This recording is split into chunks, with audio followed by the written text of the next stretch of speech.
화면 보이시나요? 네. 그러면 시작하겠습니다.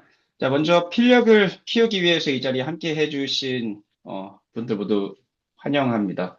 특히 필살독 1기는 7분과 함께 하게 됐는데요. 그래서 더 기쁜 것 같아요. 저는 지금까지 3권의 책을 썼고요. 현재 4번째 책을 집필하고 있습니다.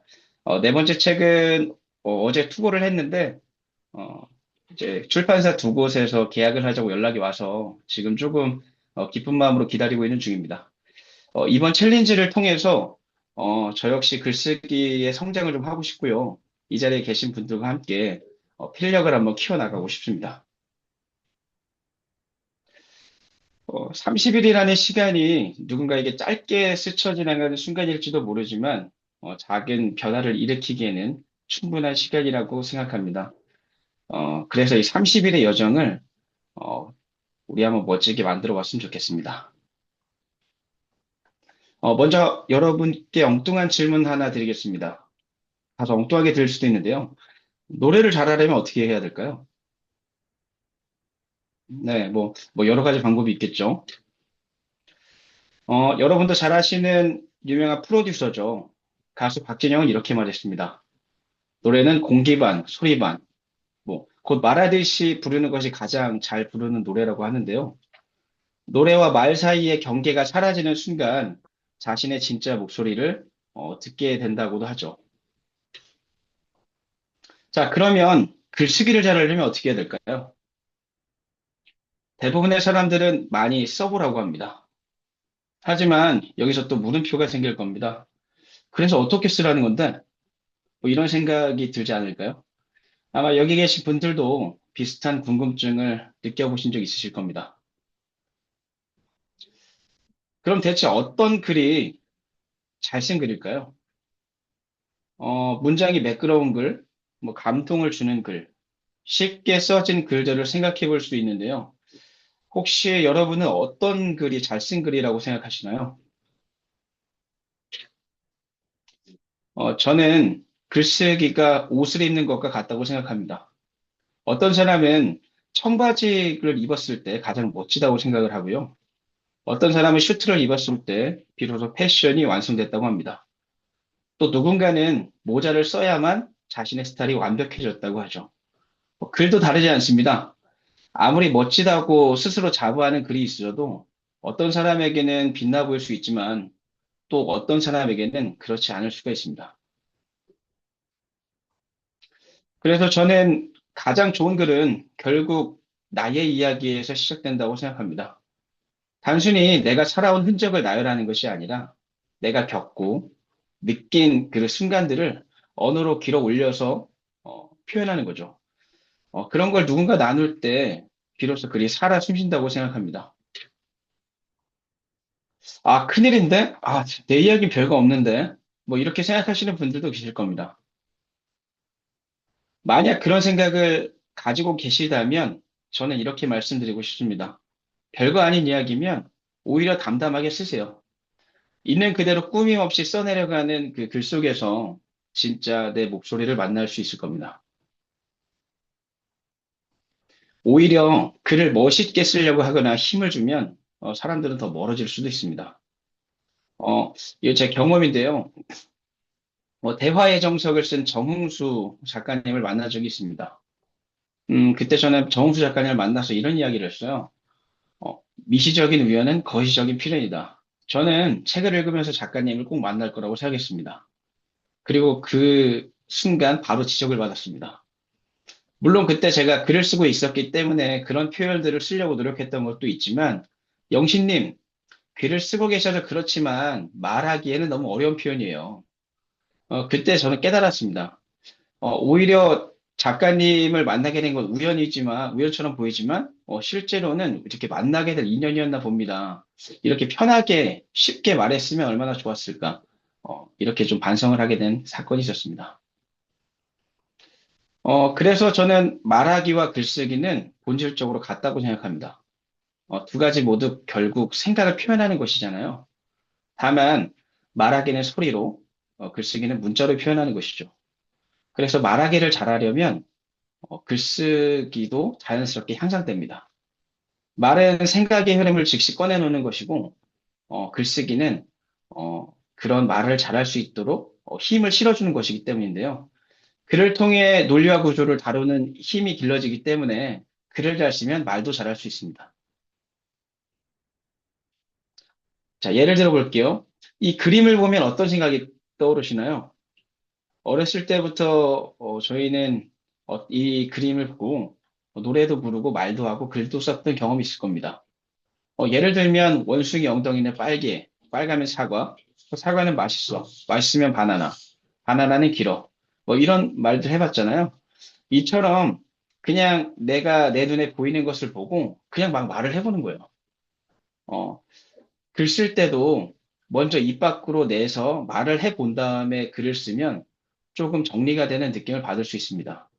그래서 저는 글 쓸 때 어떤 주제를 부여받더라도 최소 1분은 대본 없이 말할 수 있어야 된다고 생각을 합니다.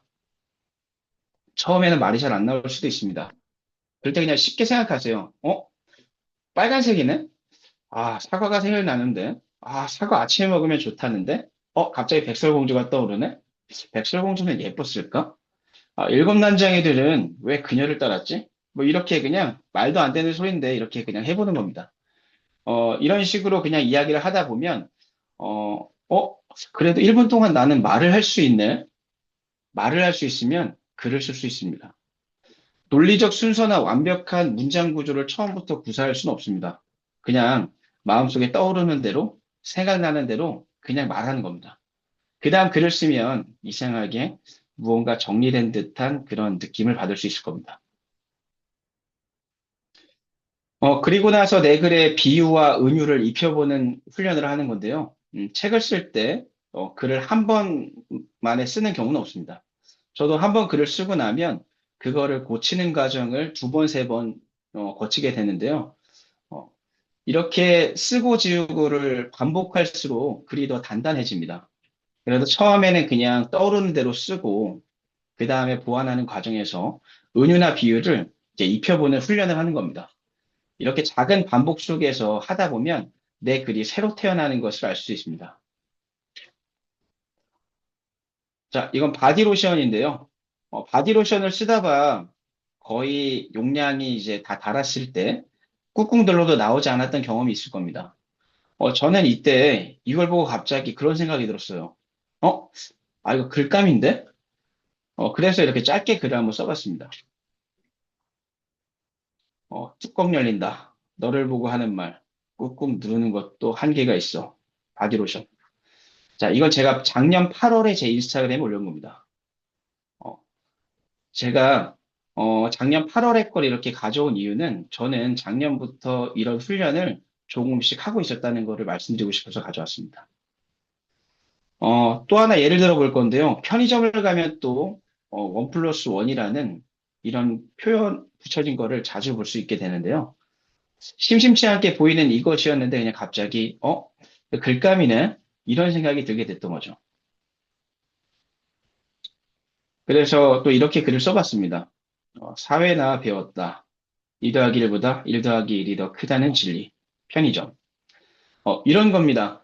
제가 이렇게 그냥 쉽게 쉽게 보여주는 거창한 것이 아니라 뭐 두 줄도 좋고 세 줄도 좋고 하나를 보고 그냥 지나치는 것이 아니라 일상 속에서 그냥 평범하게 지나왔던 것들, 바라봤던 것들을 계속해서 다르게 바라보고 표현하는 걸 연습을 일상생활 중에도 할 수 있다는 걸 보여드린 겁니다.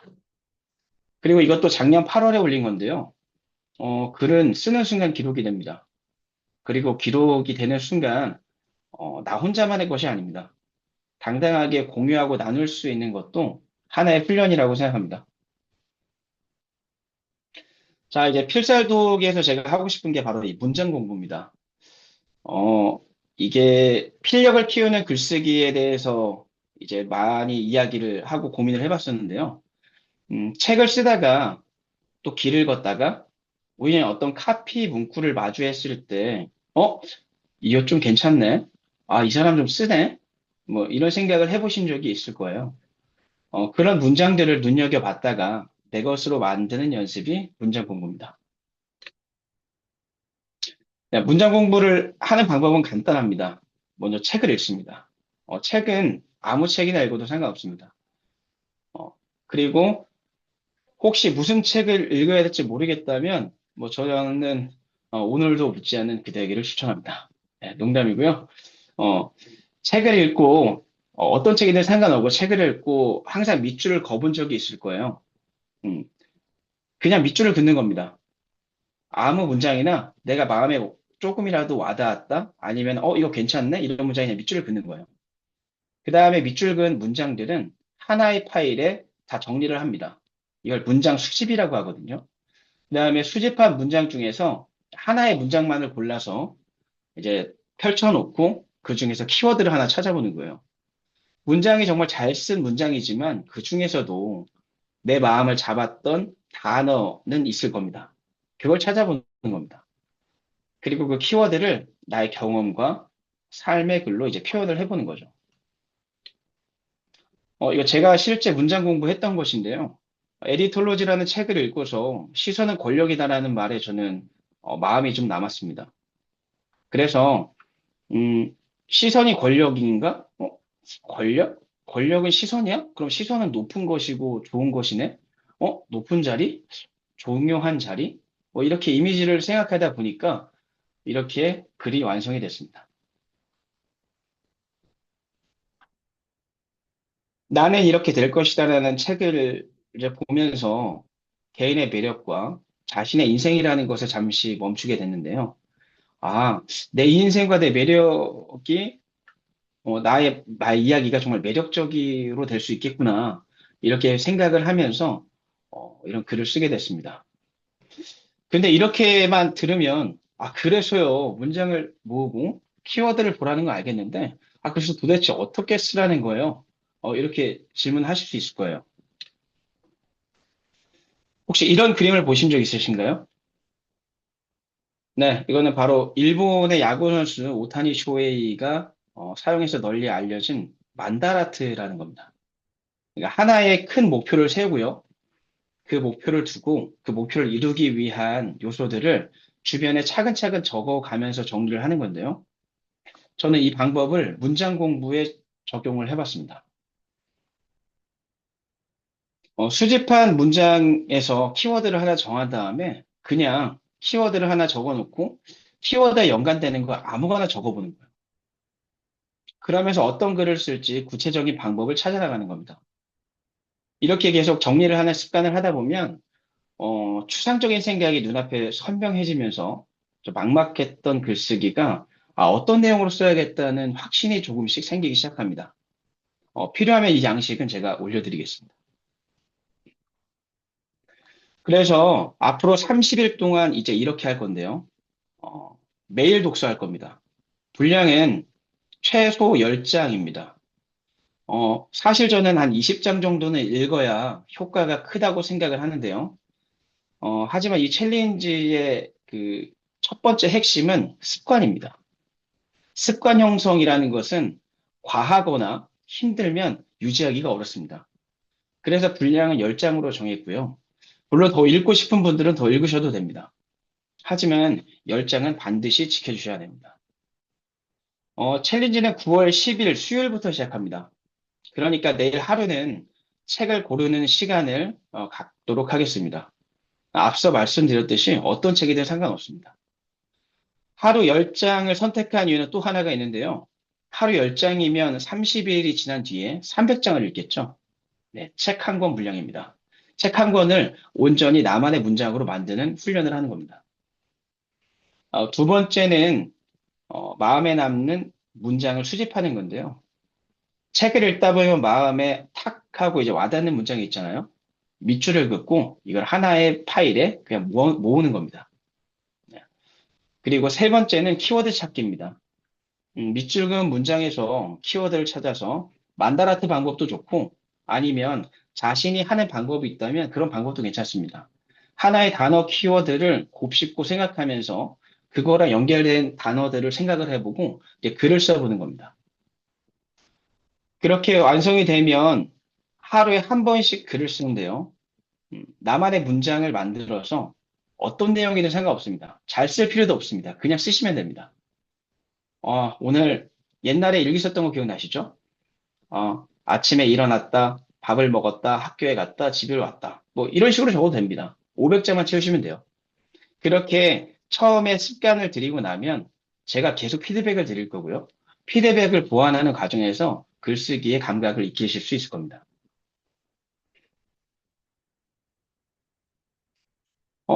인증 방법인데요. 어, 매일 하루에 하나씩 글을 올리라고 했는데, 글을 올리는 시간이 23시 59분 이전입니다.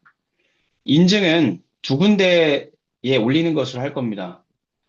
왜 두 군데나 올리나요? 라고 질문을 하실 수도 있는데요.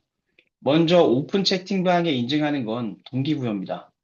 30일 동안 같은 목표를 가진 사람들이 실시간으로 글을 쓰고 공유하고 응원하고 서로 격려하자는 의미에서 오픈 채팅방에 올리라고 했고요. 그렇다면 독학원 카페 게시판에 왜 올리라고 하는 걸까요? 음, 그 이유는 보존입니다. 오픈 채팅방에 올린 글은 언젠가 사라질 수 있습니다. 하지만 카페 게시판에 글을 올리면 이것은 반영구적으로 기록으로 남습니다. 30일 동안 쌓이게 될 여러분들의 글은 총 30편이 차곡차곡 쌓이는 것이고요. 이것은 단순한 뭐 인증이나 기록이 아니라 소중한 자산이 될 겁니다. 특히 책 쓰기를 희망하시는 분들, 한번 책 써야겠다고 생각하시는 분들은 이 30일간에 쓴 글들이 모여서 책의 일정 분량을 채우는 역할을 하게 될 겁니다.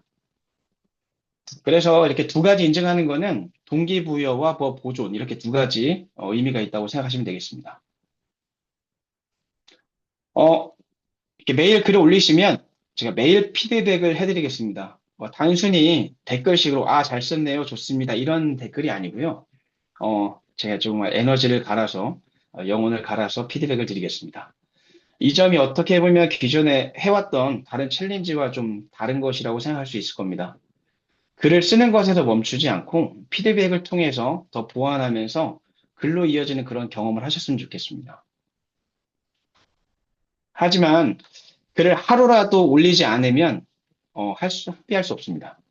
저희는 30일 동안 꾸준하게 올리는 사람들이 어, 함께 할 수 있는 사람입니다. 그래서 하루라도 글을 누락하면 저희는 함께 할 수 없다고 다시 한번 말씀을 드립니다. 하지만 정당한 사유가 있을 경우에는 독학군 기부통장이 있습니다. 독학군 기부통장은 군인의 자녀, 또 그들의 가족들에게 혜택을 줄 수 있는 육군에서 운영하는 그 곳에 독학군 기부통장에 모은 돈을 기증을 하고 있습니다. 위국 헌신 뭐 나라사랑 기금이라는 건데요. 나는 정말 기부의 마음이 있어서 하루 일부러 누락했다. 뭐 이런 사유라면 한 번은 넘어가 드릴 수 있습니다.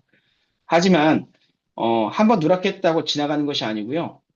벌금을 납부하고 참여를 하게 되면 다음 달은 글을 두 개 쓰셔야 됩니다.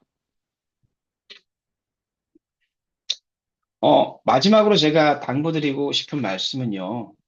저는 글쓰기가 달리기와 동일하다고 생각합니다. 마라톤 국가대표가 직접 와서 달리는 법을 가르쳐 줍니다. 그리고 유명한 감독이 와서 옆에서 달리기 코칭을 해줍니다. 그런데 본인이 직접 뛰지 않으면 달리기 실력이 늘 수 있을까요? 네, 글쓰기도 마찬가지입니다. 저는 방법을 알려드리고 피드백을 드리고 끊임없이 응원할 겁니다. 그런데 결국 필력을 키우는 건 자기 자신입니다. 여러분이 직접 쓰지 않으면 늘지 않습니다. 그래서 부탁드리는 것이 단순한 참여가 아니라 좀 부담감과 사명감을 가지고 이번 챌린지에 임해 주셨으면 좋겠습니다. 그렇게 하면 30일 후에 달라진 글쓰기를 보실 수 있을 겁니다. 네, 제가 준비한 자료는 여기까지고요.